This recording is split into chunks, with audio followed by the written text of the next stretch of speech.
A voi commercianti che cosa è stato chiesto? A noi commercianti è stato chiesto di fare una prima indagine in maniera, diciamo, molto amichevole tra tutti i commercianti per capire chi è favorevole o meno.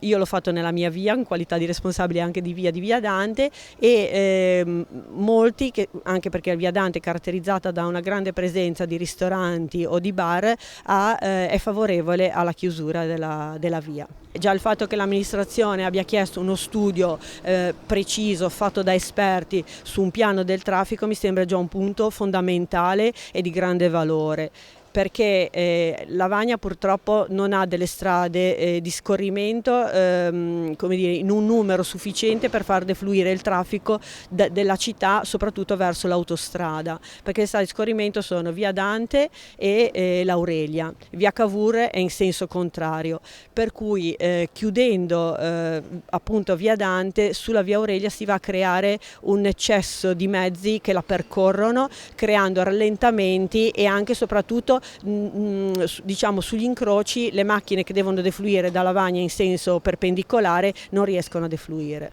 Lavagna ha un ospedale che è sede di DIA di primo livello per tutto il territorio. Vedete delle problematiche anche relative alla sicurezza? A mio parere sì, ci sono e anche quelle vanno valutate con molta attenzione, perché il nostro ospedale, soprattutto col pronto soccorso, è chiaramente il punto di riferimento non solo per la riviera ma anche per tutto l'entroterra e a questo bisogna fare molta attenzione e dare la priorità chiaramente ai mezzi di soccorso. E anche lì noi vediamo, quando facciamo le feste Musiche Gusto e Medioevo con Gusto e chiediamo la chiusura per questi 2 pomeriggi dell'intera città, via Fieschi anche lì diventa praticamente le macchine ferme non hanno possibilità di muoversi perché non riescono ad uscire sull'Aurelia. E anche questo è un punto su cui riflettere molto bene, perché poi possono fare delle prove e vedere cosa succede. Noi lo vediamo nell'ambito delle feste che le persone a un certo orario non riescono proprio più a muoversi se non hanno un motorino o una bicicletta, ecco.